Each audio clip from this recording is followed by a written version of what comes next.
Hi అండి, welcome back to my channel.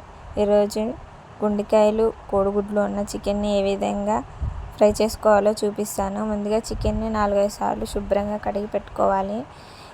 ఒక గిన్నెను స్టవ్ మీద పెట్టుకొని అందులో కడిగి పెట్టుకున్న చికెన్ను కొద్దిగా పసుపు, కొద్దిగా సాల్ట్ వేసి బాగా ఉడికించుకోవాలి. ఇందులో నుండి వాటర్ వస్తుంది. ఆ వాటర్ అంతా మరిగిపోయే విధంగా ఉడికించుకోవాలి. ఇవ్వండి, వాటర్ అనేది లేకుండా ఇలా ఉడికించుకోవాలి.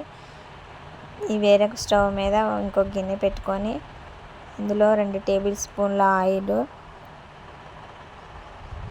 సన్నగా కట్ చేసుకున్న పచ్చిమిరపకాయలు, ఉల్లిపాయలు వేసి బాగా వేగనీయాలి. 2 రెమ్మల కరివేపాకు కూడా వేసి బాగా వేగనీయాలి. చిటికెడు పసుపు, చికెన్లో ముందుగా వేసాము కాబట్టి కొద్దిగా వేయాలి.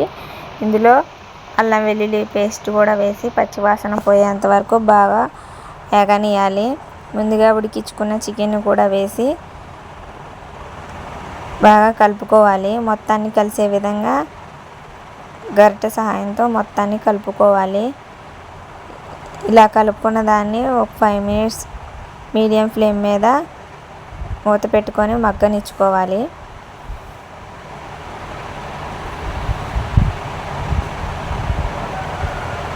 ఇలా మగ్గిన దాంట్లో ఇంతకుముందు వేసాం కదా, ఉప్పు చూసుకొని మరి కొద్దిగా వేసుకోవాలి. మీ కారానికి తగ్గట్టు కారం కూడా వేసి మరొకసారి మొత్తాన్ని కారం మొత్తం ముక్కకు పట్టే విధంగా కలుపుకోవాలి.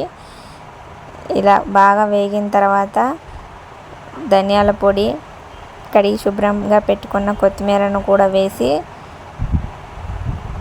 స్టవ్ ఆఫ్ చేయడమే. అంతే, చికెన్ ఫ్రై రెడీ అయింది. చాలా బాగుంటుంది. వీలైతే ఒకసారి ఇలా ట్రై చేయండి. నా వీడియో నచ్చితే ఒక లైక్ ఇవ్వండి.